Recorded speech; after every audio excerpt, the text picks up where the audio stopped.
Bienvenidos sean todos a esta conferencia número 457 de noticias de actualidad en relación con la profecía. Ya estamos en 6 de febrero y hoy el tema, el título que como hemos titulado Trump hacia la ejecución de la agenda sionista. Vamos a ver estas políticas más, que más ruido han hecho sobre, lo que ha dicho Trump y las órdenes ejecutivas que se están haciendo, otras que están quedando ahí, pero una cosa está quedando claro, Trump no iba de farol. Trump está cumpliendo lo que dijo en su campaña electoral, cosa que casi nadie hace. Puede gustar más o menos, o nada, pero él está cumpliendo lo prometido. Especialmente, y esto, sabemos que nuestro mayor público es latinoamericano, y especialmente del mundo hispano, lo que podríamos decir hispanoamericano, que hoy tiene mucho predicamento, que hay que decir Hispanoamérica. Bueno, yo siempre digo, ¿y qué con Brasil? ¿Por qué tengo que decir Hispanoamérica? ¿Por qué tengo que dejar a media Sudamérica fuera? Latinoamérica lo incluye todo. Bueno, Iberoamérica, dirá alguien, me parece demasiado ya académico. No, que Latinoamérica es de los ingleses. Bueno, da igual, pero yo a Brasil no me interesa dejarlo fuera. Pero especialmente el mundo hispano, que es nuestro mayor público, pero también de gente de España. Y es muy interesante porque vamos a hablar de Latinoamérica y vamos a ir a cosas que habíamos dicho que íbamos a tratar y hoy las vamos a tratar.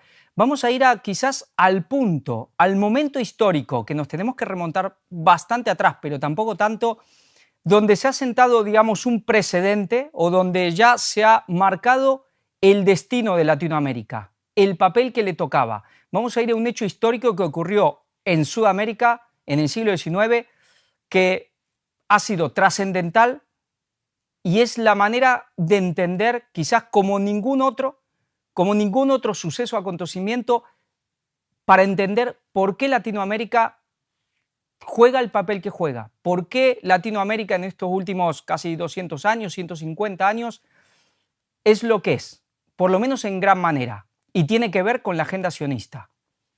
Luego iremos, pero vamos a empezar con Estados Unidos e Israel, que es la noticia. Yo me interesó poner justamente la noticia del medio de Amnistía Internacional, porque es verdad que aunque tienen su propia agenda Amnistía, por supuesto, pero en esto sí no se callan, no tiene pelos en la lengua, que la mayoría de los medios se cuidan mucho qué decir y qué no sobre el tema de Israel. Aquí ellos han ido muy claros. El plan de Trump y Netanyahu para convertir Gaza en la Riviera de Oriente Medio. Sí, esto creo que ya todos hemos escuchado esta noticia. La vamos a leer, ¿no? Por Amnistía Internacional del 5 de febrero, de ayer. El futuro de Gaza vuelve a estar en el centro del debate internacional tras unas declaraciones del presidente de Estados Unidos, Donald Trump, que han generado indignación y preocupación. En una rueda de prensa junto a Benjamín Netanyahu, sobre quien pesa orden de arresto de la Corte Penal Internacional por crímenes de guerra y de lesa humanidad, Trump ha planteado que Estados Unidos debería tomar el control de la Franja de Gaza para reconstruirla. La propuesta implicaría la deportación forzada de los 2 millones de personas que viven en Gaza hacia Egipto y Jordania. Y luego veremos hacia Egipto y Jordania y solo ahí. No quiero ser un gracioso ni un listillo, pero la Riviera de Oriente Medio, esto podría ser maravilloso, declaró Trump en la rueda de prensa celebrada junto a Netanyahu. Lo que Trump propone no es una solución a la crisis humanitaria en Gaza, es la culminación de un proceso de desposesión y desplazamiento que lleva décadas en marcha. Y es verdad, desde la creación del Estado de Israel. Lo que se pretende no es reconstruir el territorio para la población palestina, sino reconstruirlo sin ella. Las personas que viven en Gaza no necesitan una riviera construida sobre sus ruinas, sino recuperar su territorio ocupado ilegalmente por Israel desde 1967. Ocupación, apartheid, genocidio, la cruda realidad de Gaza. Sí, aquí vemos palabras que muchos todavía no se animan a usar, pero es indiscutible ver esta imagen desoladora, es tremendo. Las declaraciones de Trump dejan en evidencia un hecho innegable. Incluso quienes apoyan a Israel reconocen que las condiciones de vida en Gaza son inhumanas. Y no por accidente, sino por la consecuencia directa del asedio, bombardeos y políticas de ocupación que, según Amnistía Internacional, constituyen un genocidio contra la población palestina. Y solo según Amnistía Internacional y con el derecho internacional, ¿qué? Pues es que va de cajón. La destrucción de Gaza responde a una estrategia deliberada que ha convertido al territorio en un lugar inhabitable. Ahora, en lugar de permitir que la población civil reconstruya su hogar, se plantea su deportación forzada, algo que es considerado un crimen de guerra por el derecho internacional humanitario. Sí, sí, es decir, no es solo exterminar una población, sino, digamos, quitarla de su territorio y enviarla a otro lugar, también entraría en digamos, en el canon o en el marco de lo que es un genocidio. El respaldo de Trump a Netanyahu refuerza esta agenda de desposesión. La bienvenida que le ha dado al primer ministro israelí demuestra el desprecio de Estados Unidos por la justicia internacional. La administración Biden ya había ignorado cualquier esfuerzo de rendición de cuentas por los abusos cometidos, no solo en Gaza, sino en todo el territorio palestino ocupado. Y ahora Trump amplifica esa postura al recibir a Netanyahu como el primer líder extranjero que llega a la Casa Blanca tras la inauguración de su segundo mandato. Es decir, Trump está siguiendo la línea. Podemos decir que la administración Biden o la izquierda ha allanado el camino, ha preparado el camino y ahora la llamada derecha o extrema derecha no hace más que ejecutar, que dar el tiro de gracia. Y es lo que está pasando, porque aquí no ha cambiado nada. Solamente ha llegado el momento de ir a más. Según el derecho internacional, Estados Unidos tiene la obligación de buscar, juzgar o extraditar a cualquier persona acusada de haber cometido o dado órdenes de cometer crímenes de guerra. Sin embargo, en lugar de cumplir con este deber, claro, es que se tendrían que meter preso a ellos mismos primero. Washington ha recibido a Netanyahu, dándole legitimidad en el escenario internacional y garantizando la impunidad del primer ministro israelí. Amnistía Internacional ha advertido que no puede haber santuarios seguros para quienes han cometido crímenes de guerra y crímenes de lesa humanidad, pues los hay, aunque no le guste a quien no le guste. El papel de Estados Unidos en el conflicto entre Israel y Gaza. El papel de Estados Unidos en la crisis no se limita al respaldo político o diplomático. Amnistía Internacional ha documentado en repetidas ocasiones que las fuerzas israelíes están empleando armas de fabricación estadounidense para cometer crímenes de guerra contra la población civil palestina en la Franja de Gaza. Estas mismas armas han servido para evidenciar que Israel está cometiendo un genocidio contra la población palestina. Desde Amnistía Internacional hemos denunciado que cualquier intento de rendición de cuentas debe pasar por el cumplimiento de las órdenes de arresto de la Corte Penal Internacional y la búsqueda de justicias en tribunales nacionales. Sin esto no habrá consecuencias para quienes son responsables del genocidio en Gaza, ni para la continua opresión y desposesión de la que es objeto la población palestina bajo la ocupación ilegal de Israel. Deportación forzada, una violación grave del derecho internacional. Las declaraciones de Trump han sido respaldadas por Netanyahu y sectores de la ultraderecha israelí, quienes han expresado abiertamente su deseo de que Gaza deje de ser un territorio palestino. También han encontrado apoyo entre sectores ultraconservadores de Estados Unidos, que ven en Israel un aliado estratégico y consideran que la expulsión de la población palestina es una solución definitiva a un problema que prefieren ignorar. Sin embargo, esta idea ha sido rechazada de forma contundente por la comunidad internacional. Bueno, contundente por la comunidad internacional, ¿qué parte de la comunidad? ¿Europa? Bueno, ya hablaremos un poco de la hipocresía europea. Países vecinos como Egipto y Jordania han manifestado su oposición, pues la deportación de millones de palestinos y de palestinas y palestinos supondría un desastre humanitario y desestabilizaría aún más la región. La ONU, por su parte, ha reiterado que la expulsión de una población protegida fuera de un territorio ilegalmente ocupado es una violación grave de la Cuarta Convención de Ginebra y del Estatuto de Roma.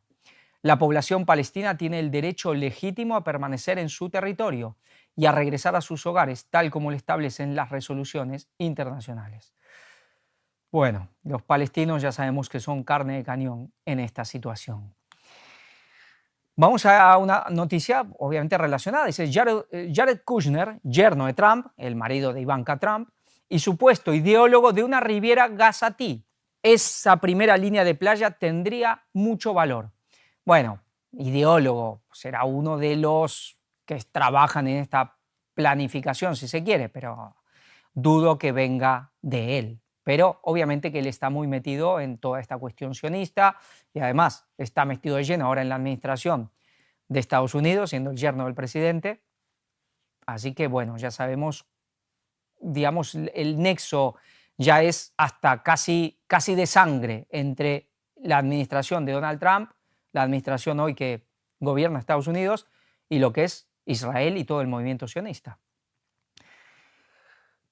Dice opinión, vamos a ver algo del diario Haaretz, ¿no? El diario israelí, más tirando, digamos, a centro-izquierda, que es un diario muy importante, pero que es el diario opositor en este momento por excelencia al régimen de Netanyahu. Es, digamos, bueno, es el más crítico y el que más denuncia posiblemente lo que está haciendo el gobierno del Estado de Israel. Dice, la fantasía de Trump en Gaza envía a los expertos de la derecha israelí a un delirium retroturista. Sí, están, bueno, eufóricos. Y aquí vemos una imagen, dice, en la misma Tel Aviv, "Thank you, Mr. President". Mientras que los comentarios de Trump sobre Gaza se desligaron de la realidad, la reacción de los medios israelíes reveló una ilusión aún más profunda, la creencia de que la fantasía por sí sola puede dar forma a la política. Bueno, vamos a ver hasta dónde va a ser fantasía y hasta dónde no va a ser realidad. Y ahora algo muy interesante que digamos, pega de lleno a Europa.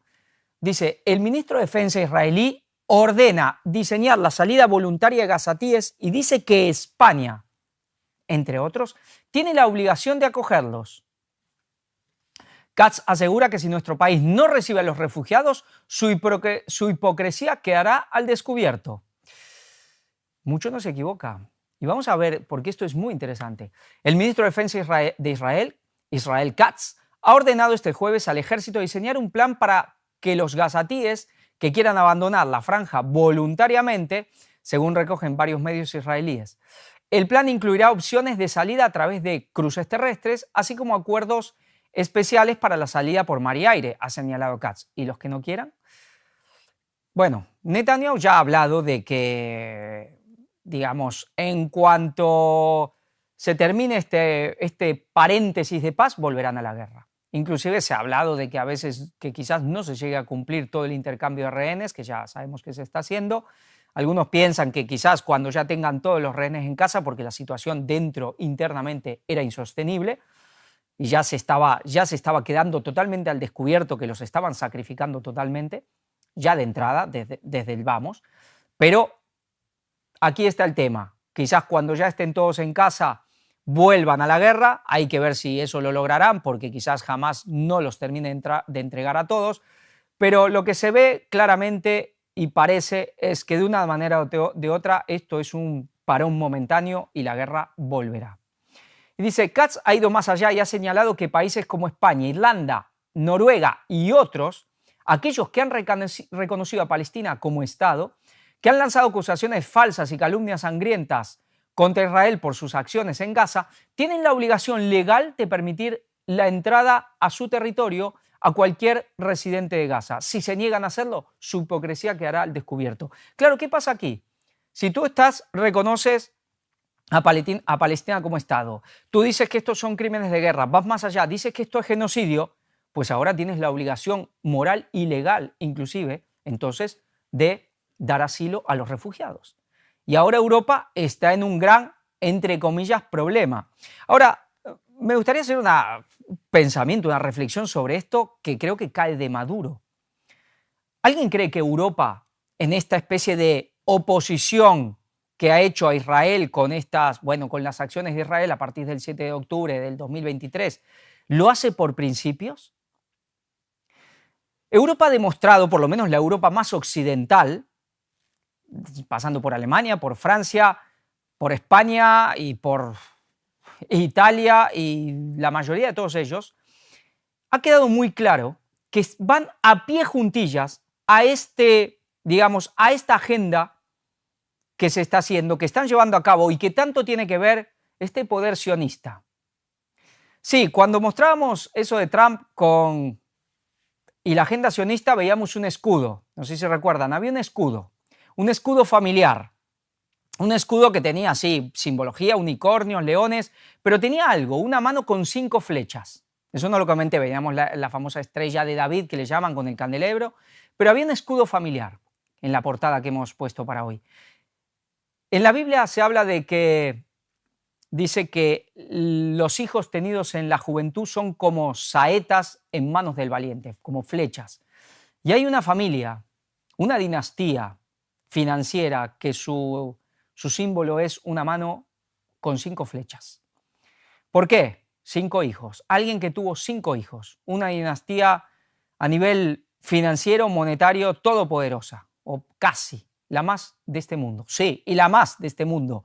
No, que unos sacerdotes egipcios. No, que esos anglo-venecianos. No, ya iremos hablando de esto. Y hoy comentaremos de esos anglo-venecianos que ya venimos comentando. Cómo ellos fueron desbancados por esta familia. Sí, muchos conocerán un apellido muy famoso, Rothschild. ¿Acaso todos estos políticos de Europa no beben, no comen de la mano de los Rothschild, igual que los de Estados Unidos? ¿Acaso España, en su posición tan pro-palestina, inclusive este gobierno de izquierda, no come de la mano de George Soros? Y cuando hablamos de Soros, hablamos de este poder, de esta élite financiera mundial, con Rothschild a la cabeza y luego todos los suyos, Rockefeller en Estados Unidos como el gran brazo, digamos, la gran extensión de este poder en Estados Unidos, pero ¿y qué con George Soros? El que se utiliza justamente para financiar todos estos movimientos hoy de izquierda. Todos comen de la misma mano. Cada uno está siguiendo su plan, el papel que le toca. Estados Unidos sigue el papel que le toca en esta agenda y Europa sigue el papel que le toca. Y quizás por haber actuado de esta manera, ahora tendrá la obligación de acoger a los refugiados. Cuando se hacen estas cosas, este plan del Gran Israel lleva mucho tiempo. Y si hay un plan para quitar gente, no solo exterminar gente, sino también quitarla y llevarla a otro lugar, pues eso lo tienes que ir preparando de antemano. Europa se ha posicionado de esta manera, además tan hipócrita y tan de cara a la galería, pero luego por dentro todo que sigue igual. Y además, como decimos, ellos están, digamos, totalmente sometidos a este poder financiero que domina tanto Estados Unidos como Europa, porque este poder especialmente está en Europa. Sí, su gran motor es Estados Unidos, pero sus cabezas, ¿dónde están los Rothschild? Aquí en Europa. Entonces, ¿no será que esto era el papel que tenían que hacer para ahora estar obligados a acoger a esta gente? Ya lo veremos, pero inclusive Pedro Sánchez estuvo haciendo acuerdos con Biden, con Estados Unidos, sobre acogida de inmigrantes. Pueden ser muchos de los que se tengan que ir ahora de Estados Unidos, pero también pueden ser de Medio Oriente. Pero ellos están quedando, digamos, presos de sus palabras, de sus actos, y ahora están en esta situación. Les cae sin saberlo, de repente es como un balde de agua frío, o es el papel que tenían que hacer justamente para que puedan llevar a cabo y para que puedan traer más inmigración a Europa. Y luego vamos a ver un vídeo y vamos a ver cosas de los sionistas con respecto a esta cuestión multicultural, digamos, multicultural en Europa. Vamos a ver un vídeo muy interesante luego. Pero aquí vemos, Europa ahora está quedando esclava de sus palabras.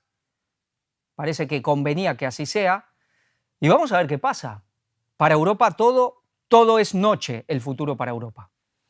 Dice, Katz ha acogido con satisfacción dicho plan del presidente estadounidense y ha añadido que a los residentes de Gaza se les debe dar la libertad de salir y emigrar, como es habitual en todas partes del mundo. El plan de Trump podría generar progresos para lograr una Gaza desmilitarizada que no suponga una amenaza, ha sentenciado. Sí, y encima hablan de que a los habitantes de Gaza se les da libertad, como que pueden elegir. Mira qué bien que los tratamos, es realmente indignante. El cinismo, bueno, ya es realmente vergonzoso, indignante y, bueno, que Dios se encargue de esta gente, realmente, porque el castigo que se están labrando, pues ya se lo van a ver. Dice, la Casa Blanca suaviza ahora el plan de Trump para controlar Gaza tras el clamor internacional. Los gazatíes podrán volver. No, ahora supuestamente no, es que queremos llevarlos para otro lugar para poder limpiar, arreglar todo y después traerlos de vuelta. ¿Alguien se lo cree? Bueno, y aquí Katz nos habla de que en realidad ellos están liberando a los gazatíes, a la gente de Gaza, porque de Hamás. Bueno, es impresionante. Si alguien se lo quiere creer, que se lo crea, pero lo que la Organización de Naciones Unidas dicho, esto es limpieza étnica. Pero ¿Quién creó Naciones Unidas? ¿Acaso el sionismo no ha tenido nada que ver? Por supuesto. Y aquí lo que decíamos, no, esto es para que la gente pueda regresar, los vamos a llevar a un lugar, los vamos a cuidar, a tratar bien, les vamos a reconstruir el país y luego los vamos a traer de vuelta. Sí, claro. Trump advierte que Irán será aniquilado si atenta contra su vida. Y esto es algo que surgió ahora porque le decían, bueno, parece que como supuestamente, según ha dicho, pero esto no tuvo mucho, digamos, no corrió mucho, no tuvo mucho alcance de que los atentados de Trump podían venir de Irán, le preguntaron de esto. Trump no dijo si sí ni no, pero dice, ya está advertido el gobierno, el Estado, si pasa algo van a ser totalmente aniquilados. Bueno, ¿quién quiere un Irán aniquilado? Pues ¿quién quiere un Irán aniquilado? ¿Estados Unidos? ¿Qué le importa realmente a Estados Unidos un Irán? ¿Qué le importa a Estados Unidos? ¿Qué le afecta a Estados Unidos? ¿Pero a quién le afecta? A Israel. Así que la cosa está clara. El gobierno de Trump, por sobre todo, es sionista. Y vamos a ver, esto es del 14 de enero, pero es pero muy interesante. Son las palabras de el que era, bueno, alguien que era del gabinete de Netanyahu. Dice, esto es del Haaretz también. Ben Gvir dijo, la parte tranquila en voz alta, Netanyahu sacrificó rehenes de interés personal. Pero vamos a ver lo que dice. El ministro de Seguridad Nacional, Itamar Ben Gvir, confirmó inequívocamente el martes la sospecha de que el primer ministro Benjamín Netanyahu ha estado retrasando el regreso de los rehenes, incluso a costa de sus vidas. Es algo que ya todos sabemos. Y está sacando la guerra basada en el interés personal, su supervivencia política. Pero ¿y él? Un acuerdo para liberar a los rehenes ha estado sobre la mesa durante todo un año. Y Netanyahu lo ha hundido repetidamente para preservar su gobierno, que depende de su alianza criminal con la derecha canista. El martes, Ben Gvir pidió al ministro de Finanzas, Bezalel, podríamos ir a Sacel, ¿no? Bezalel Smotrich, que se una a él para informar a Netanyahu que si el primer ministro firma un acuerdo de liberación de rehenes, ambos abandonarían la coalición. Sí, no quieren saber nada con esto. Durante el último año, a través de nuestro poder político, hemos logrado evitar que ese acuerdo pase un tiempo tras otro. Reconoció Ben Gvir. Es decir, estos no son ningunos santos, todo lo contrario. Son de la línea dura. Pero vamos a ver algo pero más que interesante. Y añadió, como si su preocupación fuera por la vida de los ciudadanos de Israel y no por su disposición a sacrificar a los seres humanos para establecer el tercer templo en el corazón de un imperio del apartheid en Cisjordania y la Franja de Gaza dictando su camino. Esta no es una elección difícil que se debe hacer para devolver a los rehenes. Costará la vida de muchos otros ciudadanos israelíes que lamentablemente pagarán el precio de este acuerdo con sus vidas. ¿Y cuál es el propósito? Sacrificar a los seres humanos israelíes para establecer el tercer templo en el corazón de un imperio del apartheid, con Cisjordania y la Franja de Gaza dictando su camino. Esto es lo que quiere el gobierno, esto es lo que está haciendo Israel. ¿Acaso no lo ven? Y hay gente, hasta cristianos, que lo niegan. Hay hasta cristianos que dicen que de esto nada de nada. Pues ellos mismos lo dicen. Impresionante estas declaraciones. Dice, el hecho de que un alto ministro del gobierno esté jactándose de que durante un año sólido ha logrado retrasar un acuerdo, mientras que todo el mundo sabe que estos actos han costado docenas de rehenes y tantos soldados sus vidas, es testimonio más que nada de la podredumbre que se ha extendido a la dirección del país. Los comentarios de Ben Gvir deben servir como un recordatorio importante. El regreso de todos los rehenes y el fin de la guerra son solo el primer paso en el largo camino hacia la recuperación de Israel de las fechorías de Netanyahu y su pandilla. Y esto es un medio israelí que, realmente es el más crítico con todo lo que está pasando. Realmente tremendo lo que estamos viendo, cómo Trump está adelantando a pasos agigantados ya esta agenda. ¿Por qué? Porque ya no hay tiempo. Tiene que llevarse a cabo. Tiene que hacerse de alguna manera el gran Israel y tiene que allanarse el camino, en todos los sentidos de la palabra, para poder construir ese tercer templo. Vamos a Europa, vamos a ver algo de Europa y luego vamos a encajarlo al final cuando veamos este apartado, que no es muy largo, solo veremos algunos titulares, con este vídeo, para ver todo lo que está pasando también en Europa ahora y quiénes son los que están moviendo todo esto, dicho por ellos mismos. Inmigración, el eje de la campaña en Alemania. Ya sabemos, ahora el 23 hay, bueno, elecciones en Alemania, elecciones serían presidenciales, se elige al nuevo canciller, y la inmigración es el eje. Aquí tenemos el gobierno, digamos, de Olaf Scholz, que ya sabemos cómo está, por el suelo. Luego está la democracia cristiana, lo que sería como la centroderecha, como aquí en España lo que es el PP o el PP europeo, la de Angela Merkel, ¿no? Pues ellos están hablando de la inmigración, pero al mismo tiempo Angela Merkel acaba de decir que ni se le ocurra hacer tratos con Alianza por Alemania, por Alternativa por Alemania. Estos llamados de ultraderecha que dijeron, bueno, si ustedes, la derecha, si quieren cortar este tema migratorio, nosotros pueden estar con nosotros los apoyaremos. Y Angela Merkel ya dijo de esto nada de nada. Así que parece que esto es pura campaña, porque es el gran tema para los alemanes. Y ahora todos se están llenando a la boca de que no, esto hay que cambiar. Pues vamos a ver, porque aquí difícilmente Alternativa por Alemania pueda sacar una mayoría y al final, como está pasando en toda Europa, donde ganan gobiernos con el 20, 20 y pico por ciento, muy diferente a lo que pasa con un Putin, con un Bukele, donde sacan un 70-80%, ya les gustaría, y son simplemente gobiernos de coaliciones. Pero parece que las coaliciones con Alternativa por Alemania no van a existir, no se ve. Así que ahora se llenan la boca, vamos a ver qué pasa.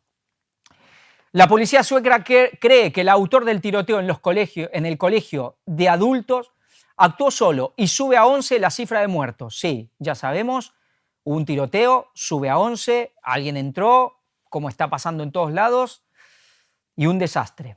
Vamos a ver, no vamos a leer la noticia, creo que todos hemos visto lo que pasó, pero bueno, esto que ya venimos hace años, que empezó en Estados Unidos y se ha contagiado al resto del mundo, de pronto alguien entra en un colegio y hace una masacre. Aquí tenemos la persona, no es un extranjero, no es un inmigrante, pero ¿qué está pasando en Suecia? Vamos a leer un titular. Esto es del 9 de junio. Esto no es ahora, no es que ahora, bueno, con esta conmoción se hace un poco se echa leña al fuego. Esto es del 9 de junio. Dice, la violencia y el crimen organizado sacuden Suecia. ¿Qué está pasando? Pues en Suecia está lleno de bandas organizadas, de bandas, sí, mafiosas, crímenes, violaciones. Está siendo un estado fallido. Está siendo el país más inseguro de Europa. Y, digamos, bandas que vienen no solo de un lugar, no solo vamos a hablar del sector, llamámosle musulmán, también del este de Europa, de aquí y de allá, pero Suecia, el que era hace no mucho tiempo el modelo a nivel mundial, era la envidia de todo el mundo, era el estado modelo aquí en Europa, estamos hablando de años 70, 80, 90, ya también se empezó a hablar mucho de Finlandia, y en nada es un estado fallido. De ser realmente lo más cercano, bueno, si se quiere, por lo menos en estilo de vida, a nivel de vida económico, en seguridad, todo era como el paraíso en la tierra, y ahora se está convirtiendo en el infierno en un par de décadas. ¿Y cuál es la razón? Vamos a ver un vídeo que sin duda esta es la razón. Vamos a ver este vídeo, la multiculturalidad de Europa. Bárbara Lerner. Vamos a ver quién es esta mujer. As we heard, there are people in Sweden who support Israel and have a deep sense of the injustice of the present situation. It's these people who give hope to those who still believe that things will get better here. One of them is Barbara Spector, a former American who made Aliyah and then 10 years ago, with the help of the government of Sweden, set up a non-denominational institute of Jewish learning with the Greek name of Paideia, here in Stockholm. She believes the current wave of anti-Semitism in Sweden will pass and that Jews have an important role to play in a country undergoing profound change. I think there's a resurgence of anti-Semitism because at this point in time, Europe has not yet learned how to be multicultural. And I think we're going to be part of the throes of that transformation, which must take place. Europe is not going to be the monolithic societies that they once were in the last century. Jews are going to be at the center of that. It's a huge transformation for Europe to make. They are now going into a multicultural mode, and Jews will be resented because of our leading role. But without that leading role and without that transformation, Europe will not survive. Paideia. Aquí la vemos. Si no hay esta multiculturalidad, Europa no sobrevivirá. Pues parece que Europa no sobrevivirá a la multiculturalidad. ¿Y quién es esta mujer? Pues ya sabemos su origen, ¿no? Nosotros, dice, los judíos, tenemos que estar en el centro liderando esto. Este video tiene años. Es decir, este video es de cuando Suecia era una maravilla. Metieron la multiculturalidad y aquí está el fruto. En menos de 30 años, en 20 años, han arruinado un país, quizás el que era de los mejores países del mundo. En nada. En una generación lo arruinaron. Y en menos, en la mitad. ¿Qué decimos? Una generación, hay gente que dice 30, hay gente que dice 40 años. En la mitad de una generación lo arruinaron. Sí, sí. Ahora, bueno, pero este no era inmigrante. No, no, pero aquí tenemos ya una espiral de violencia porque la violencia, las cosas son contagiosas. Cuando empiezan, por ejemplo, a haber muchas violaciones, de pronto se dispara. Y además está viendo las reacciones. ¿Qué pasó en Noruega hace unos años? Ese que fue a un lugar, a una isla donde estaban todos los de, digamos, de izquierda, fue con un arma y mató a, bueno, cantidad tiroteando. Claro, son esas reacciones de, digamos, eso que tan temido que Europa, que no tiene que volver, la ultraderecha, pues estas son las cosas que están propiciando las reacciones de ultraderecha, de gente nativa. Entonces aquí estamos, digamos, por una cosa o por la otra, en una espiral de violencia con ya sociedades totalmente fracturadas. Y aquí tenemos quién está liderando esto, este Instituto Paideia, totalmente judío, israelí, sionista, vamos a decirla claramente, sionista, porque una cosa son los judíos, hay muchos judíos que están en contra del sionismo, hay muchos judíos que están en contra de lo que está pasando. No es que todos piensan igual, hay muchos que no están a favor, pero hay muchos que sí. Pero el sionismo es el que está causando todo esto. Y luego ellos en Israel, todo lo contrario. ¿Acaso en Israel quieren la multiculturalidad? ¿Acaso quieren una especie de mestizaje de población? Para nada. Pero en Europa, y como decía, must, decía, ¿no? Muy enfático, debe. Muy categórico, Europa debe ser multicultural, si no, no sobrevivirá. Pues aquí tenemos el germen de todo lo que está pasando en Europa. ¿Y por qué? Y uno decía, ¿y por qué?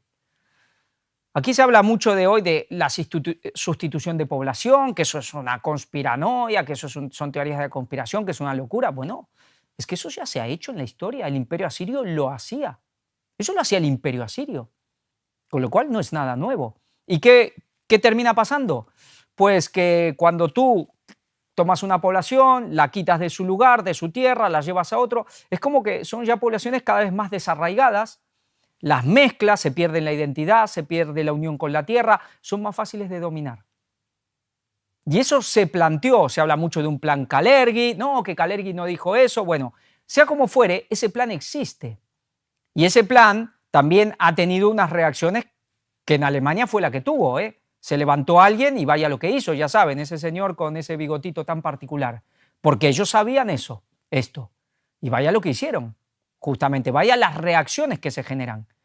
¿Por qué? Porque se quiere dominar Europa, y además hay algo más, y esto también se sabe, y esa gente que hizo lo que hizo en Alemania, sabía algo, sabía que este plan tiene que ver también para debilitar a un pueblo que es muy fuerte.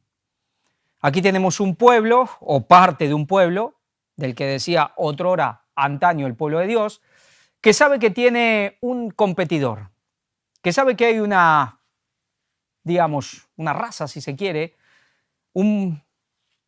que le puede competir palmo a palmo, porque es muy fuerte físicamente, mentalmente, y que son los arios, los germánicos, los alemanes. ¿Por qué eso de ir a machacar y a machacar y a machacar a Alemania? Claro, es que Alemania no lo hundes con una guerra mundial ni con dos, necesitas tres. Ahí ves, hay pueblos, luego vamos a ver, de una región que con una fue arrasado y eso le pasaría a la mayoría. Pero vemos que los alemanes ni con dos guerras mundiales los puede destruir. Por algo es, porque es un pueblo muy poderoso, muy potente. ¿Qué pasó con el Imperio Romano? No los pudieron llegar a dominar a los germánicos, no pudieron. ¿Y qué pasó con el catolicismo luego? que sí, que no, y al final, ¿qué les pasó? Pues le generó la Reforma Protestante. Son un pueblo muy difícil, como ellos mismos dicen, pueblo fuerte e indomable. Son sus competidores. Por eso Europa hay que hundirla, y especialmente esos países protestantes, esos lugares más arios.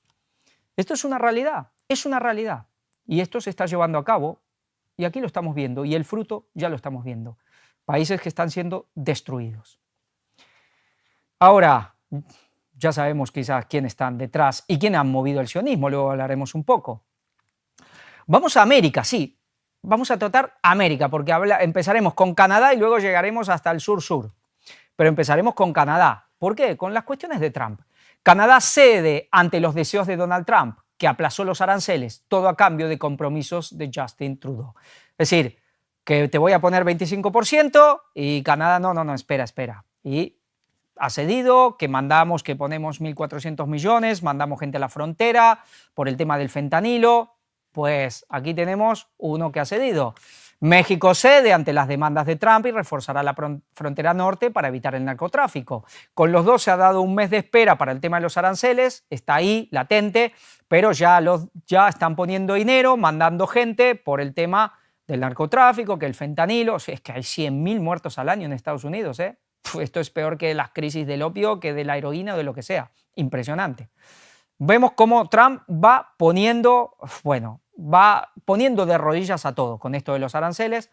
El Salvador, Bukele dispuesto a recibir criminales de Estados Unidos y deportados de cualquier nacionalidad. Tienen exceso de cárceles que han construido. Y él dice, bueno, tú mándame y ya, mándame a los míos y a otros también y aquí los tenemos. No solo salvadoreños. Vemos cómo Trump va saliéndose con la suya. El gobierno de Estados Unidos asegura que sus barcos ya no pagarán tarifas en el canal de Panamá. Bueno, vamos a ver, pero Panamá ya no renueva el contrato o no va a renovar el contrato que tenía con China, ya van a ver el tema de las tarifas con Estados Unidos, pues se va saliendo con la suya. Como en 15 días, Trump cambió de forma radical la relación de Estados Unidos con América Latina. Leeremos algunas cosas de aquí porque es verdad. Es decir, en 15 días puso patas para arriba a América Latina. ¿Saben? Cuando se salió a la luz de que el secretario de Exteriores iba a ser Marco Rubio, antes de las elecciones, pero que ya era con total seguridad, recuerdo que lo dijimos, bueno, aquí hay algo claro. Trump tiene el foco puesto también en América Latina. No como algunos dicen, a Trump solo le importa Estados Unidos, no le importa un pepino a América Latina, no le importa un pepino a Irán. Bueno, ¿qué va? Vaya. Si le importa inclusive Estados Unidos y su política exterior, claro que le importa todo eso, pero se ha puesto el foco en América Latina como quizás nunca. Y ya vemos cómo se está poniendo todos patas para arriba. Dice, a México y Colombia los amenazó con aranceles. Sobre Panamá dijo que quiere recuperar el canal en su territorio.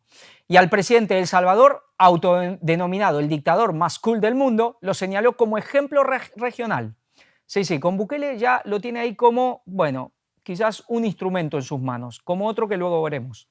El presidente de Estados Unidos, Donald Trump, ha impulsado en los primeros 15 días de su mandato un cambio radical en las relaciones de su país con América Latina, resuelto incluso a deshacer políticas y alianzas de décadas o a enviarle un regalo al gobierno socialista de Venezuela. Bueno, el regalo será que le sigue firmando, a Chevron el permiso para que siga comerciando. Es decir, sigue sosteniendo al régimen de Maduro por más que digan lo que digan. Tanto ha sido el interés del gobierno de Trump en la región que su secretario de Estado, Marco Rubio, la eligió como destino de su primer viaje en funciones al exterior, algo inédito en más de un siglo. Es que Marco Rubio está para Latinoamérica. A Marco Rubio seguramente no lo van a usar para Medio Oriente ni para China, para esos tienen a otros. Él está para Latinoamérica. Pero si él está para Latinoamérica y es el secretario de Estado, vemos que entonces la importancia de Latinoamérica es muy grande para Estados Unidos. Muy, muy grande. ¿Recordamos guerras en Latinoamérica? Bueno, vamos a ver. No quiere decir que este año todo Latinoamérica estará en llamas y todos en guerras unos contra otros. Pero se hablaba del 2025 como ese quizás inicio. Vamos a ver, pero parece que están haciendo todo lo posible, porque además estos aranceles también lo que va a propiciar, y ellos lo saben, es que China se empiece a mostrar ante el mundo como un socio benigno, como mira, hagan negocios conmigo, que yo no les voy a dar ni de palos ni de nada, yo solo les doy la zanahoria, yo no les doy de puros palazos. Y eso puede traer sus problemas si luego, incluso estos países, entonces entran a tener más, a comerciar más con China. La cosa se va decantando hacia donde la profecía ya lo decía y donde este ministerio desde el origen lo dijo. Dice, tanto ha sido el interés del gobierno de Trump en la región que su secretario de Estado, esto ya lo vimos, gran parte de este enfoque hacia el sur responde a prioridades marcadas por Trump, como deportar de forma masiva a inmigrantes en Estados Unidos, contrarrestar la creciente influencia de China y reducir el tráfico de fentanilo en su país. Distintos gobiernos latinoamericanos intentan descifrar hasta dónde irá la nueva política de Washington, donde por ahora destacan más las intimidaciones y los retos que las propuestas positivas a la región. Sí, Trump es como un matón de colegio. Este es un matón de colegio. Lo que pasa que, claro, con China ya no fue tan duro, porque con China ya casi es del mismo tamaño y le puede partir la cara a China a Estados Unidos. Estados Unidos sabe, por eso teme. Y además China cada vez está más junto con otro que quizás no sea tan grande, pero vaya brazo derecho que tiene. Vaya brazo derecho que tiene, sí, me refiero a Rusia con su poder militar que hoy quizás sea como ninguno.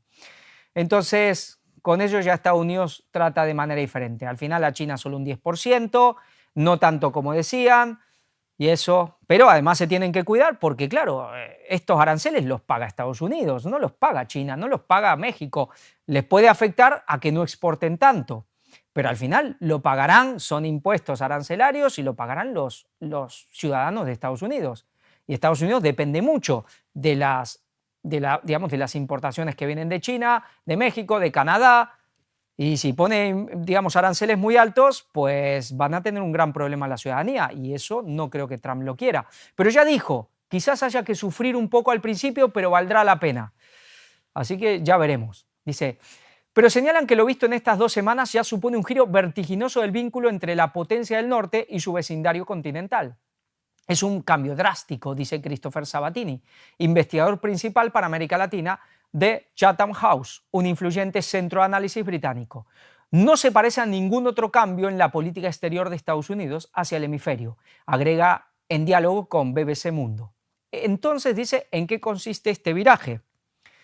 Un gran garrote. Trump dejó claro desde el inicio de su segundo mandato que Latinoamérica está en su radar. ¿Pero cómo? Con un garrote, a palazos. Ya ni zanahoria hay aquí. No es el palo y la zanahoria, es el puro garrote.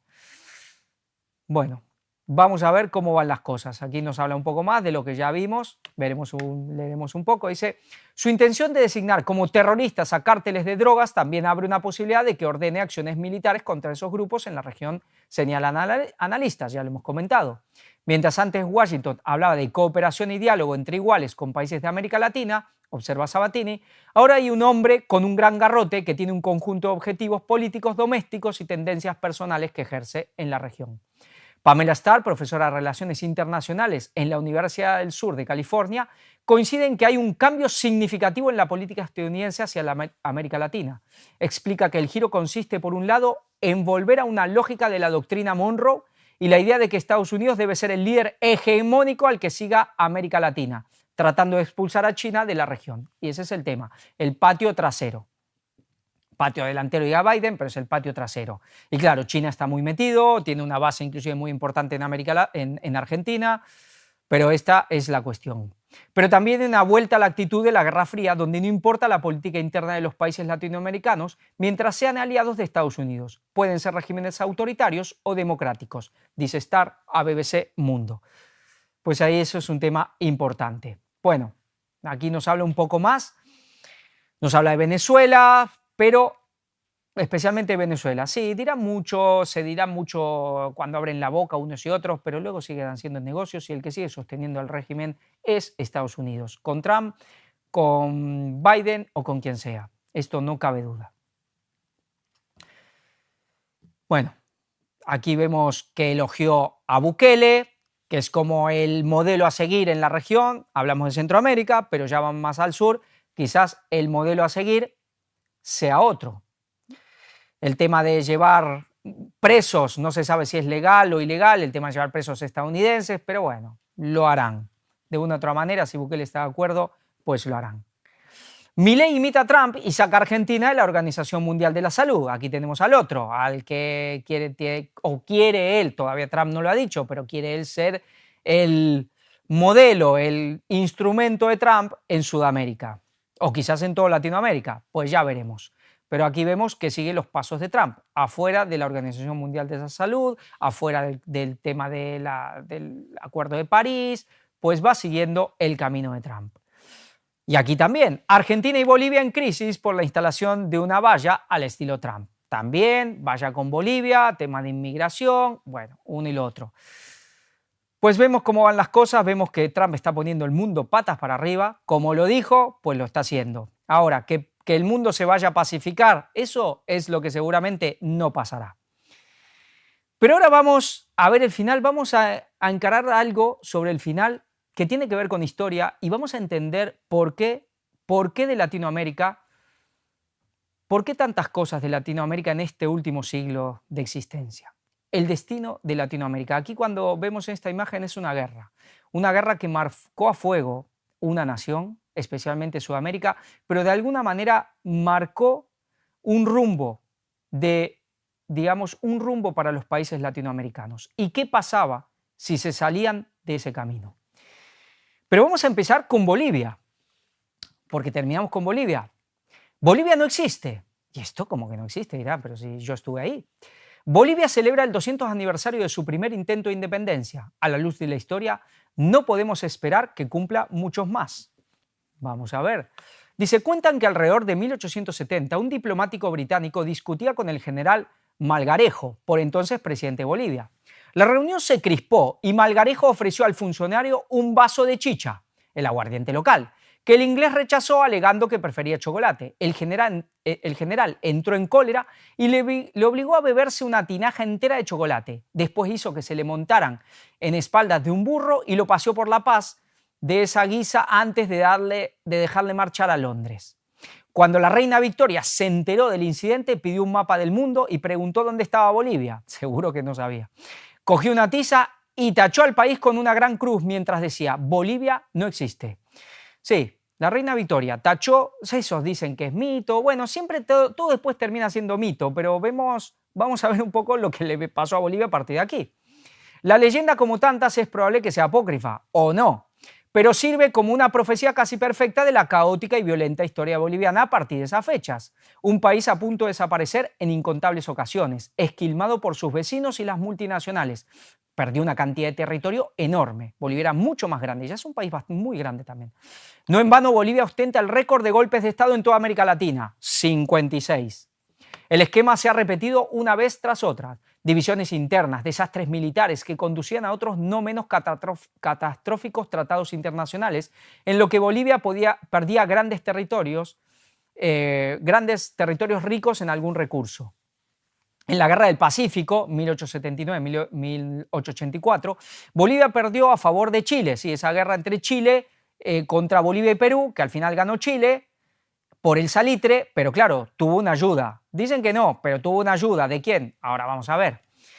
A favor de Chile en su salida al mar, los yacimientos de salitre de los que dependía su prosperidad y aproximadamente la mitad de su territorio. El mismo año que comenzó la desastrosa guerra, Bolivia cedía 170.000 kilómetros cuadrados a Brasil y en 1904, tras perder una guerra, otros tantos más, perdiendo el control de la provincia de Acre, que hoy es Brasil, una zona rica en caucho. En la década de los 30, otro mordisco, esta vez de Paraguay, le arrebató buena parte de la región del Chaco y le condujo a un nuevo desastre económico y militar.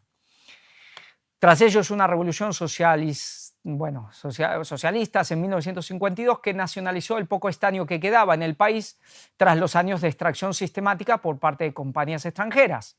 Sí, pero hubo un boliviano, un tal Patiño, que se enriqueció muchísimo con el tema del estaño. Sobrevivió a varios golpes de Estado y artículos de la revista Time que abogaban por la desaparición de Bolivia, pero en 1964 se impuso la voz de los sables y los intereses de las multinacionales. El país andino entró en un túnel de 20 años de gobiernos militares, cuyos hitos fueron asesinar al Che Guevara y fomentar la exportación de la cocaína, la nueva industria del país. Pues desde que la reina Victoria tachó a Bolivia, pues una nación condenada. No, esto fue un mito, fue una... Bueno, parece que de mito no tuvo nada. Aquí vemos, bueno, ya es un poco más moderno. Aquí tenemos a este presidente boliviano y aquí tenemos a la reina Victoria. Esta última de la Casa de Hannover, casa alemana, que tenía, bueno, su ascendencia, nos lleva a la Casa del Este, una de las familias poderosísimas de la nobleza italiana, venían de Italia. Nosotros estuvimos en su palacio, el Palacio del Este. Tenía mucho que ver esta gente, bueno, su escudo es como azul con un águila imperial, pero también tiene un lema con dragones. En su casa tiene toda una fuente que ya estaban, no se veían por el musgo que los tapaba, pero toda una fuente de dragones. Era una de las familias más poderosas de toda esa nobleza italiana que tanto tuvo que ver con el papado y todo eso. Y de ahí vienen los Hannover. Ellos toman, digamos, se asientan en el trono británico en 1714. Y la última fue la reina Victoria, pero claro, porque ella se casa con un príncipe, uno que venía de Gotha, sí, que es la dinastía que es actual, que toma el apellido, que era Sajonia, Gotha, bueno, ya no me acuerdo cómo se llamaban, que hoy es Casa de Windsor, porque les pareció que en Primera Guerra Mundial, con Alemania, que la monarquía tenga un apellido, que la casa, digamos, reinante sea una casa con nombre alemán, pues no convenía. Entonces se cambiaron a Windsor, que era el nombre de un castillo. Bueno, esta mujer venía de Alemania, se casa con uno que venía de Gotha, sí, de Gotha, justo donde se murió, donde se asiló a alguien y que ahí murió, que se llamaba Adam Weishaupt, fundador de los Illuminati de Baviera. Parece que están muy ligados esta familia, que es la que domina la masonería, sin duda, lo hemos mostrado, ellas son vemos como el duque de Kent es quien domina la masonería, es el gran mestre de la masonería inglesa, primo de Isabel, ese sería un tío segundo del rey actual, totalmente ligados a los iluminados, totalmente ligados, bueno, al sionismo, inclusive seguro que de sangre también. Aquí tenemos a esta mujer que tachó, le hizo la cruz a Bolivia y así le fue a la pobre Bolivia. Pero vamos a ver un poco más y ahora sí nos vamos a meter ya para terminar en el tema, porque esto es interesantísimo. Aquí vamos a ver el antes y después en Latinoamérica. ¿Por qué? Guerra de la Triple Alianza.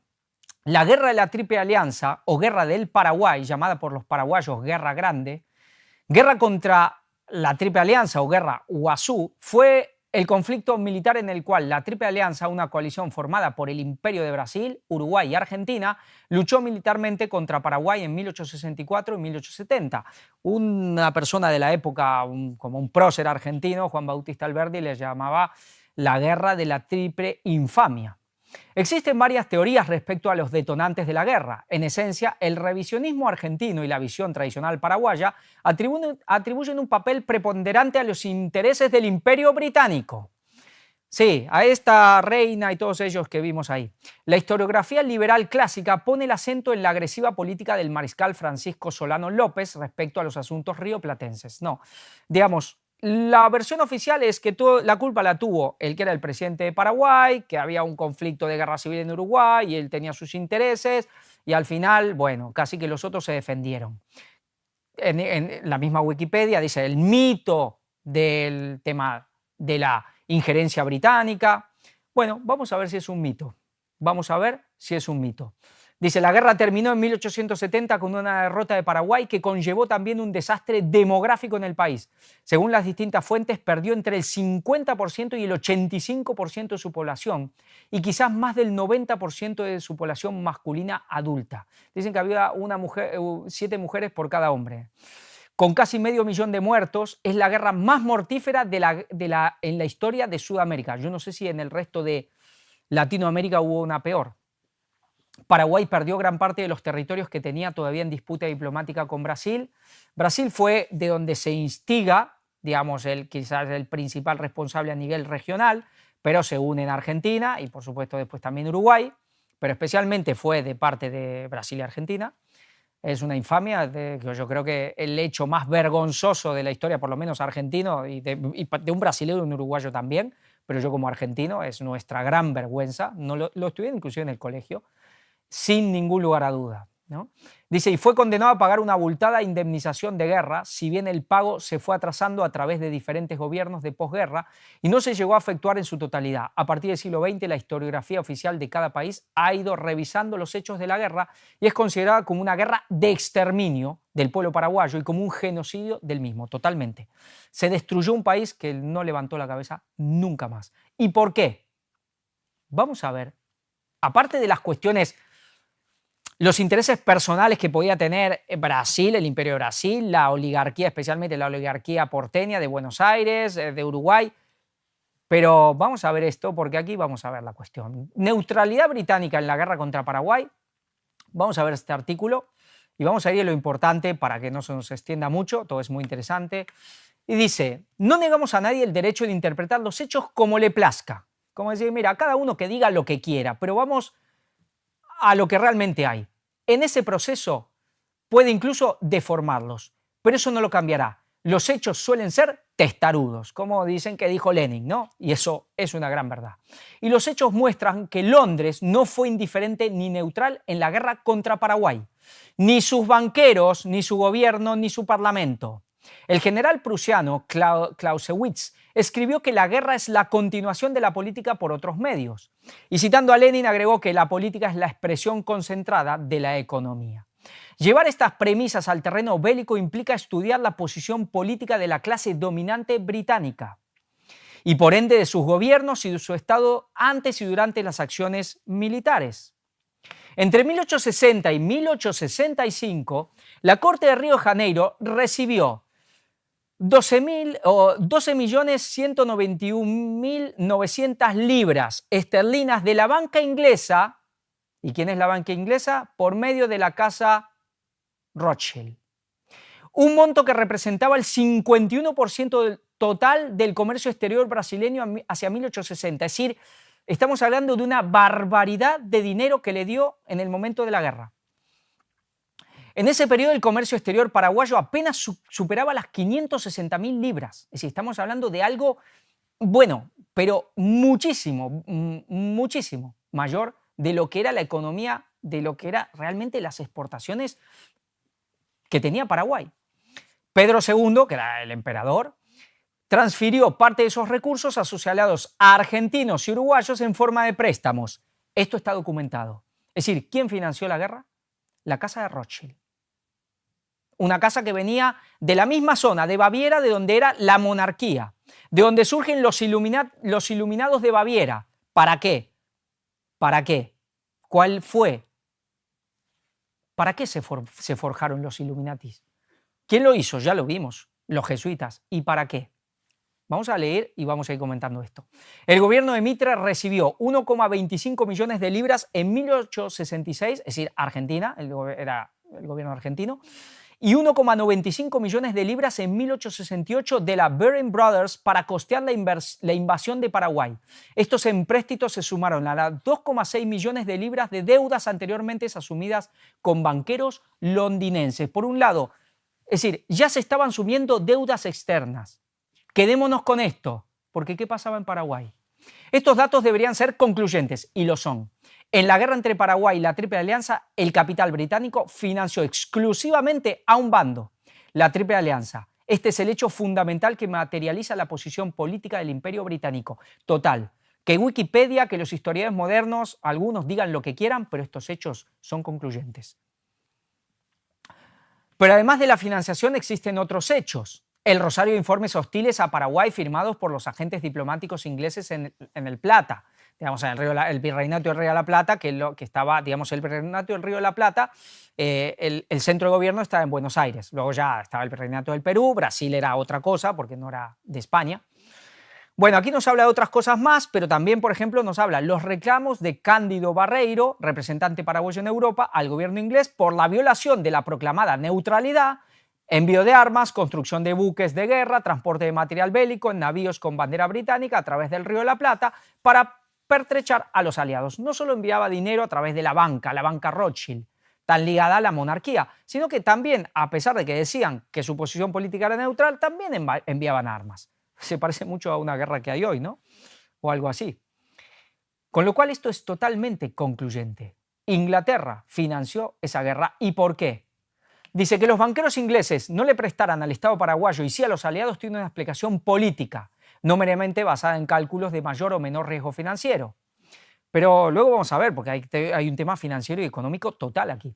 Por ejemplo, en marzo de 1865 el Congreso paraguayo dio la potestad a Solano López para contratar préstamos de hasta 25 millones de pesos fuertes en plazas internacionales, ofreciendo como garantías yerbales y tierras públicas. Cándido Barreiro fue autorizado a negociar financiación de hasta 4 millones de pesos fuertes en Europa. Ningún banquero apolítico le prestó un peñique. Si se debió a la percepción de que prestar a Paraguay era una inversión más arriesgada, ¿cómo se explica que en 1871 y 1872, con el país destruido, es decir, ya con la guerra finalizada, y 2/3 de su población perdidos, casas bancarias británicas sí aceptaran conceder créditos a los gobiernos paraguayos de posguerra? Es decir, luego de la guerra, sí, hay que reconstruir el país, ¿no? Pero claro, aquí ya te vas adueñando del país, pero antes nadie le quería prestar. ¿Por qué? Luego vamos a ver cuál era la política de Paraguay. ¿Acaso de la perspectiva de un banquero londinense en el fantasmagórico Paraguay de 1871 existían mejores garantías materiales de cumplir el compromiso que en 1865? Si quienes opinan que nadie en su sano juicio hubiera prestado dinero a Paraguay en 1865 fueran consecuentes con su propio razonamiento, estarían obligados a concluir que los banqueros que lo hicieron en 1871 se habían escapado de un manicomio. Claro, después de la guerra sí, durante la guerra no, pero después sí. Paraguay tenía que perder la guerra, tenía que ser aniquilado. ¿Por qué? El gobierno y la diplomacia británicos pudieron declararse oficialmente neutrales, pero lo que importa es que en la práctica no lo fueron. Dieron cobertura política a los banqueros y otros capitalistas ingleses, a ambos lados del Atlántico, que brindaron recursos materiales indispensables a los aliados. ¿Por qué el capitalismo británico colaboró con la derrota de Paraguay? Evidentemente no porque Paraguay de 1864 fuera una gran potencia industrial o estuviera en vías de serlo. No porque la economía paraguaya fuera una amenaza para la industria o el comercio inglés que señoreaban la región. Esos son desvaríos nacionalistas. Bueno, voy a aclarar. Aquí hay algo que se habla que también tiene un poco de mito y de exageración y tiene que ver con la versión paraguaya y el revisionismo argentino también, que es el que mencionaba en el colegio. Luego, si uno investiga, no es tan así. Es que Paraguay era la potencia dominante en Latinoamérica, era el país más potente de Latinoamérica, el primero que empezó a tener ferrocarriles, el primero que empezó a tener acereras. Es decir, y esto no es así.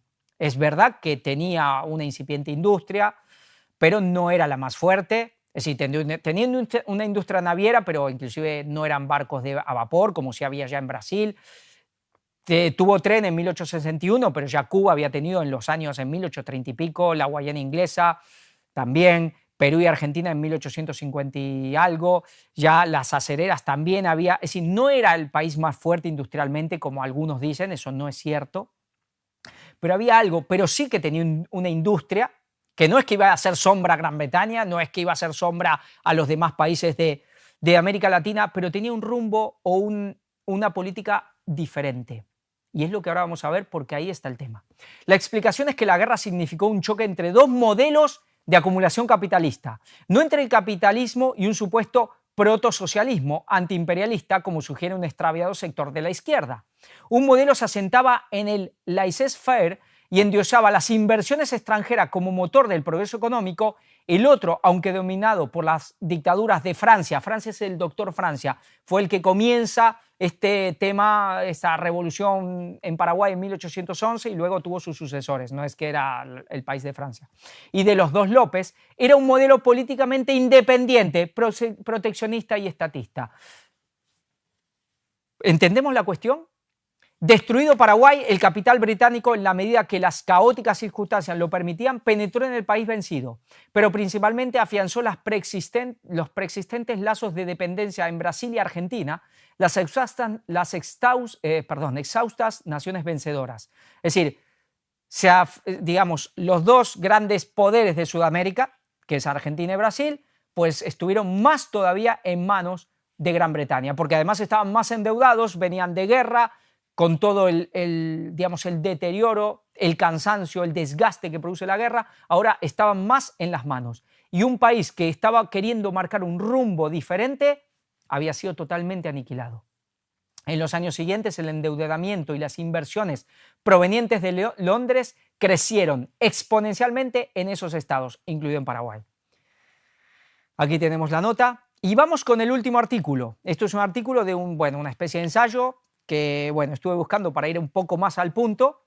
Lo vamos a leer algunas hojas porque son muy interesantes. Es un lenguaje un poco más técnico, pero vamos a entender realmente por qué esto que pasó aquí está pasando. Hoy lo acabamos de ver en Siria, un país destruido porque quería ser independiente. Dice la revista La Primera República del Paraguay, 1811-1870. 1870 terminó la guerra, destruido Paraguay, y su estrategia de desarrollo alternativa, un desarrollo alternativo. Vamos a ver lo que nos dice aquí. La temporalidad presentada resulta coincidente con el contexto en el cual surgieron los movimientos emancipatorios americanos y la Primera República del Paraguay. A su vez, este periodo ha tenido no solo el protagonismo de Inglaterra como potencia emergente, sino también el de Lord Palmerston, fundador de un estilo diplomático único y distintivo de la Foreign Office, conocido por los estudiosos de la historia de las relaciones internacionales como la diplomacia de los cañones. Ya lo dice todo, ¿no? Esta era la nueva diplomacia en el cual estaba ya asentado o tomando el rumbo Inglaterra. ¿Por qué Estados Unidos ahora sigue esto? Porque podemos decirlo que hoy lo lleva a Estados Unidos, la diplomacia de los cañones. Pues antaño lo llevaba a Inglaterra. Pero toda su vida Inglaterra fue realmente así. No, siempre hubo guerras y estuvieron en guerras y en la época isabelina, sí. Pero algo cambió en Inglaterra a partir de la irrupción de alguien, de una dinastía financiera. De una dinastía financiera de la mano de una dinastía monárquica que venían de una región de Alemania. Sí, de esa región donde nació y murió, donde nació Adam Weishaupt, donde murió Adam Weishaupt, inclusive en Gotha, donde viene esa monarquía, y donde se generan los Illuminati. Ahí vemos que cambia algo, cambia una política totalmente militarista y más. Tampoco resulta anecdótico que los cañones, aquel desarrollo científico y técnico asociado a las guerras napoleónicas y a la expansión de la rama siderúrgica, hayan sido los que distingan el estilo diplomático de la potencia emergente en su afán de controlar recursos, mercados y las diversas rutas de acceso, cuyas repercusiones más visibles hicieron foco en el Indostán, China y Egipto. En efecto, la tendencia hacia la apertura de mercados involucró decisivamente a la fuerza y los negocios. Es por eso que resulta imposible desvincular el frustrado intento por parte de Inglaterra de invadir Buenos Aires. Esto fue en los años 1806, 1807, intentó invadir Buenos Aires, no pudo, hay gente que dice, pero se quedaron 42 días, pero no resultó del todo fructífera la invasión, fue repelida. Dice, en la ocupación de las Islas Malvinas, esto ya fue en 1833, y ahí sí se quedaron y todavía están ahí, que es están dentro del mar argentino. El establecimiento en Río de Janeiro de su sede financiera y comercial también debe ser interpretado bajo los mismos ánimos. Sí, sedes financieras en Río de Janeiro, pero también en Buenos Aires, luego lo veremos. ¿De quién? Pues los Rothschild. La articulación económica entre Sudamérica, Atlántica e Inglaterra arraigó su presencia durante el virreinato del Río de la Plata, a pesar de las limitaciones. Y el proceso emancipatorio propició mejores condiciones para el comercio entre ambos continentes, especialmente en Río de Janeiro y Buenos Aires. Esa asociación logró gran protagonismo al interior de las nuevas unidades políticas, tan así que las facciones de las élites vinculadas a ese comercio adquirieron absoluta relevancia en las dinámicas políticas e institucionales en Sudamérica, ciertas élites que estaban surgiendo en Río de Janeiro y Buenos Aires. ¿Pero cuál era la política? El endeudamiento. Siendo estos ejemplos muestra palmaria de aquellos estados que surgieron de la internacionalización de la economía con una fuerte dependencia del financiamiento externo y con la orientación de los escasos recursos hacia los comerciantes. Es decir, una política basada en la deuda. ¿No suena? Financistas o productores primarios cuya mercancía tuvo destino transatlántico. Sí, a costa de los sectores productivos de los países. Lo mismo que pasa hoy. Lo mismo el testigo que ha tomado Estados Unidos.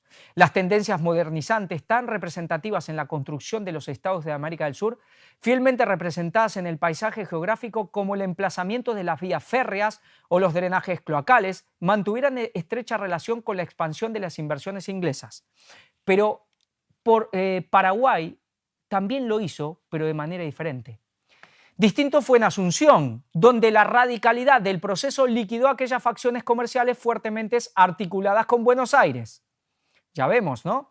Por lo tanto, con lo cual, con Inglaterra. Por lo tanto, su poderoso protagonismo político e institucional, a diferencia de las otras unidades políticas, fue fugaz, ya que de su aniquilamiento dependió en gran medida la naciente autonomía paraguaya.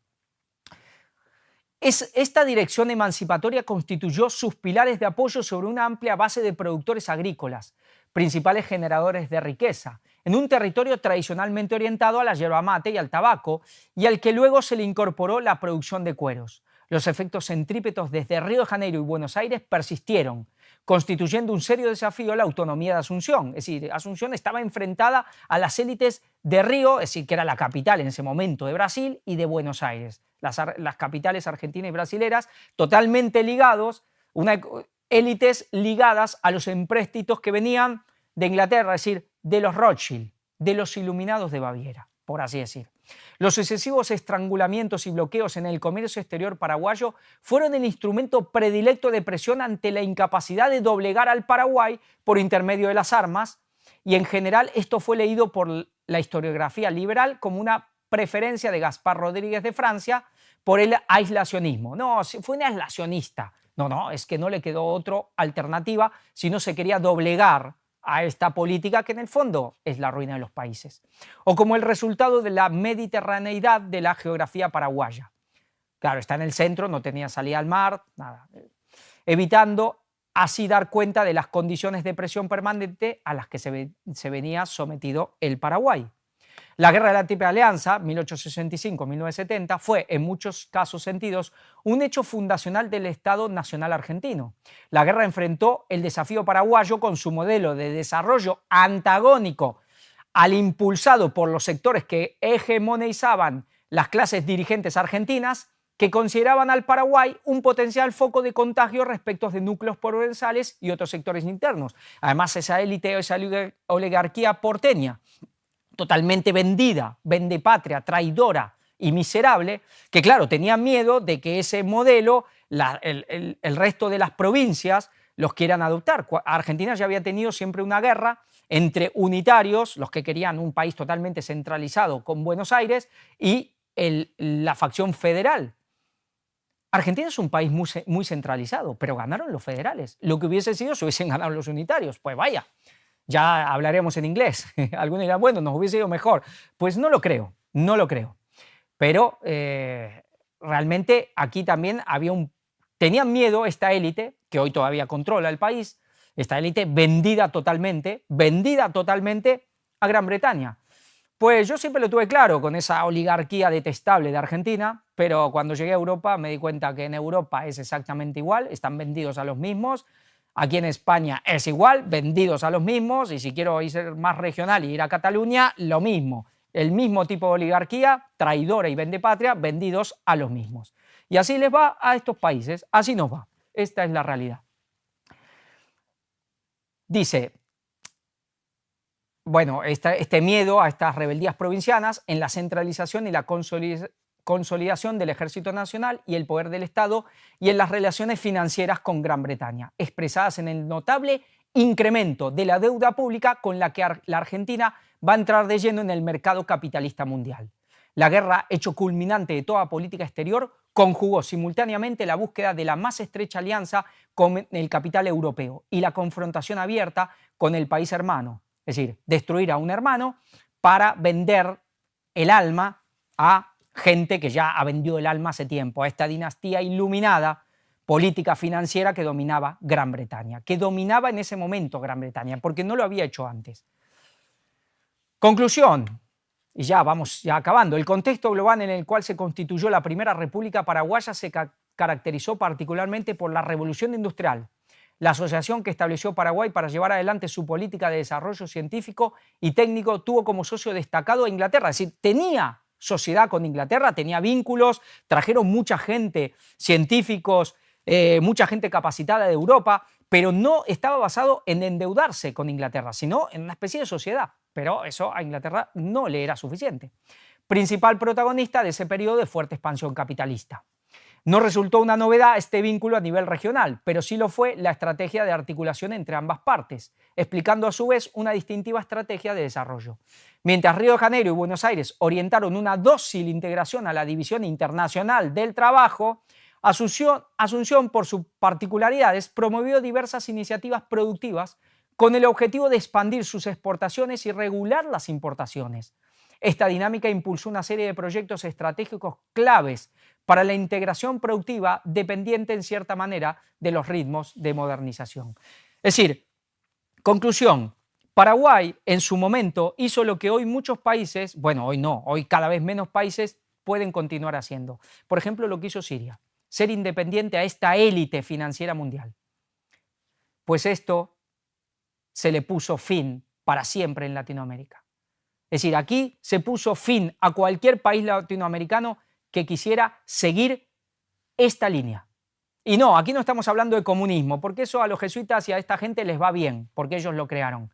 Aquí estamos hablando de un país con cierto capitalismo, si se quiere, con cierta revolución industrial, pero independiente. Y esto no se puede tolerar.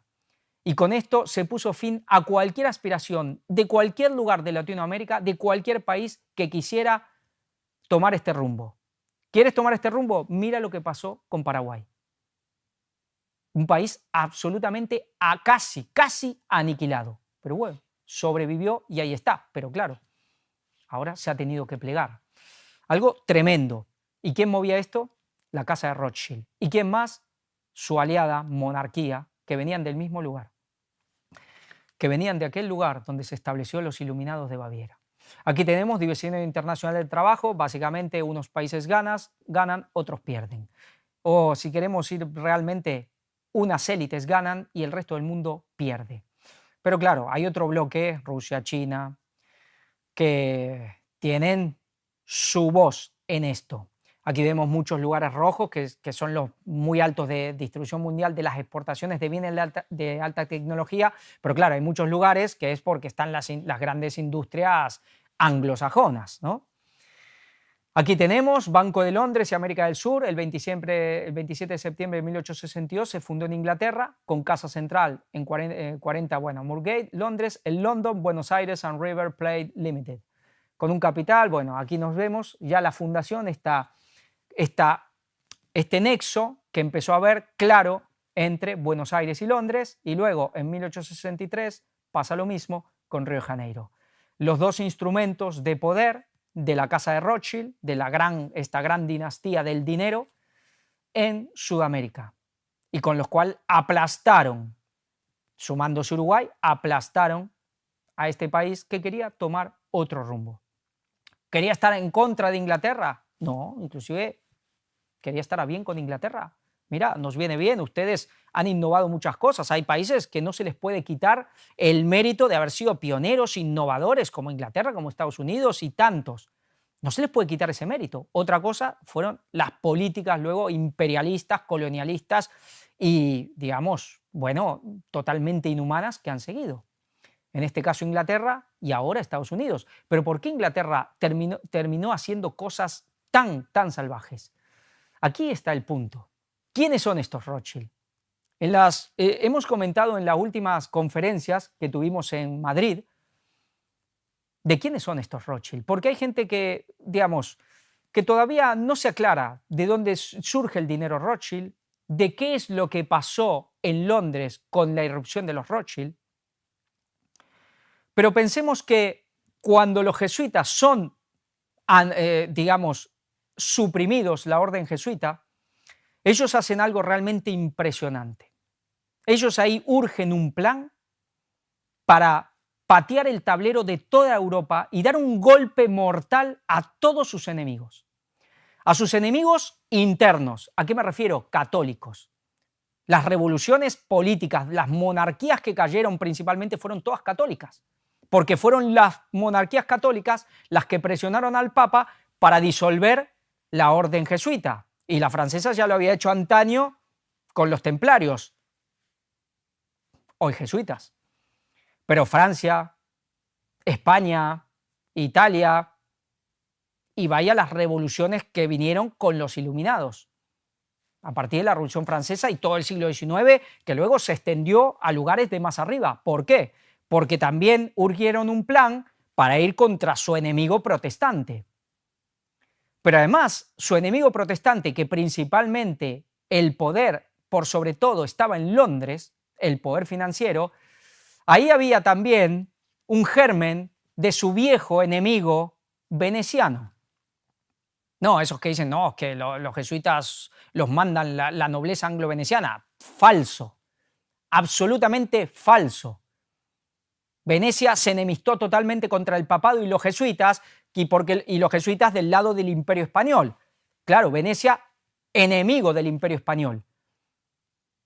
Enemigo total del Imperio Español. Y Venecia se empezó a trasladar no solo esa filosofía bancaria de Venecia, sino que algo también hubo de gente que empezó a irse primero a Ámsterdam y luego a Londres. Y ahí siguen su guerra contra el Vaticano, contra el Imperio Español. Y cuando los jesuitas forjan los Illuminati, no solo fueron revoluciones políticas, donde se sacaron a sus enemigos monarcas y lo que haga falta de encima, no solo una revolución religiosa, donde le pusieron una estocada final al papado para obligarlo a que los tome de vuelta otra vez, con todo el poder ya, pero sino que hicieron un golpe bancario, que este es el que prácticamente no se habla. Un golpe bancario, cuando sí, desbancaron a lo que era la gran banca del momento que estaba en Londres, que tenía ya ese germen veneciano y neerlandés de la banca de Ámsterdam, cuando ellos se empiezan a trasladar los venecianos porque ya se les venía la noche en su enfrentamiento con el papado, con los jesuitas, meterse contra todo el Imperio Español, ya venían de una guerra que habían perdido con el Imperio Otomano, y los jesuitas dan un golpe mortal a la banca de Londres. ¿Qué hacen? Viene la irrupción de una dinastía que pone a todos de rodillas, y esa es la dinastía Rothschild. Con el dinero fluyendo ¿de dónde? De las arcas jesuitas. ¿Que dónde estaba? Seguramente en las grandes arcas de los bancos judíos también, porque no es solo Rothschild. Rothschild, Warburg y compañía. Lehman, toda esa élite sionista que hoy día maneja las finanzas del mundo, pero que no era más que el dinero jesuita. Sí, los Rothschild son el gran capital, son la familia más rica del mundo. No, que no unos sacerdotes egipcios por aquí. No, eso es todo falso. Pero el dinero era jesuita. ¿Y dónde lo habían generado? Pues justamente en Paraguay. Justamente en Paraguay siglos antes. Y ahí los jesuitas dan un golpe total al poder. Y luego viene esa dinastía también, esa monarquía cada vez más de lleno metida con cada vez más la monarquía inglesa fundida con la monarquía que venía del mismo lugar donde surgen los iluminados, y esto no es más que el plan de los iluminados de Baviera. Este plan de sembrar caos, destrucción, de aniquilar naciones y de someter a todos a un poder financiero, de someter todos a un movimiento, ¿para qué? Para sentar al Papa en Jerusalén. En ese momento, Gran Bretaña llevaba el timón. Financieramente hoy lo sigue llevando, pero hoy el gran ejército es Estados Unidos. Financieramente la cabeza es Gran Bretaña, Londres, la City de Londres, que pertenece a los Rothschild, que son los que se adueñaron de la banca de Inglaterra con ese dinero jesuita, no porque se enteraron que las guerras napoleónicas, no, eso de que tenían una paloma mensajera y se enteraron antes de la derrota de Napoleón, eso es falso, eso surge de un libro católico. Eso surge de un libro católico. Tienen su caja fuerte en Suiza, tienen su trono, el gran trono está en el Vaticano y la tierra prometida sigue siendo Jerusalén. Y esto es lo que estamos viendo, y esto es lo que le ha pasado a América del Sur, y esto es lo que estamos viendo hoy a esta gente. A esta gente. Por eso ellos se adueñaron también del protestantismo y por eso lo tienen ahora en su mano. Han puesto de rodillas a sus enemigos católicos y ahora lo tienen dominado también, aunque tienen sus enemigos dentro. Pero es lo que ha pasado con esa irrupción, con ese golpe maestro tremendo que dieron a partir de 1776 en adelante con los iluminados de Baviera, político, religioso y económico. Y aquí tenemos lo que pasó en Latinoamérica con todo esto.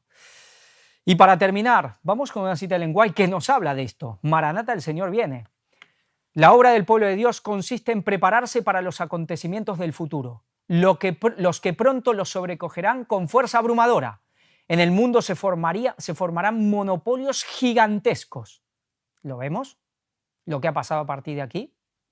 Lo que ha pasado con la creación del Fondo Monetario Internacional, de la Banca Mundial y con toda esta élite sionista que hoy domina los Vanguard, los BlackRock, todos los grandes fondos de inversión, la Reserva Federal, los que dominan, digamos, las finanzas mundiales, en general, por lo menos occidentales, pero el más potente, pues aquí los tenemos. Y lo han hecho realmente impresionantemente. Los hombres se asociarán en gremios que los encerrarán en el redil del enemigo. Unos pocos hombres se unirán para apoderarse de todos los medios que puedan obtenerse en ciertos tipos de negocios. Se formarán gremios de obreros y los que rehúsen unirse a ellos serán hombres marcados. Pues interesante, porque unos aceptarán la marca de la bestia, pero los que no la acepten, pues también serán hombres marcados. Pues esto es lo que se nos viene. Y por eso es tan importante entender estas historias, estos hechos fundamentales que van marcando por qué el rumbo de las cosas. No hace falta saber todos los detalles, pero hay hechos que nos dicen, que son esos hechos que dejan claro y aclaran las cuestiones que están pasando y las políticas que se están tomando. Y por qué el mundo está como está. Y por qué vemos, así como veíamos, una aristocracia vendida a un poder extranjero, en este caso Buenos Aires y Río de Janeiro, pues aquí lo vemos hoy en Europa y cómo Europa está suicidándose porque tiene que seguir su agenda, porque está totalmente sometida a esta élite financiera que en el fondo no es más que el instrumento de una élite religiosa que tiene que ver con jesuitas, que tiene que ver con Vaticano y que tiene que ver con esos grandes cabalistas que vienen de hace 2000 años queriendo implantar su orden, queriendo traer a el Mesías que ellos quieren, no al verdadero, porque ese no les gustó, y poner su templo, el trono para ese Mesías, y estar ahí, y estar al lado de él. Esto es lo que hay, esto es lo que hay. Como siempre, los invitamos a que vean todo lo presentado, a los que quieran colaborar, nuestros datos bancarios para seguir, digamos, adelantando la obra, y les volvemos a repetir, les pedimos, si realmente lo ven, que este mensaje se tiene que difundir a todo el mundo, pues simplemente denle like. Que Dios los bendiga. Maranatha 2031.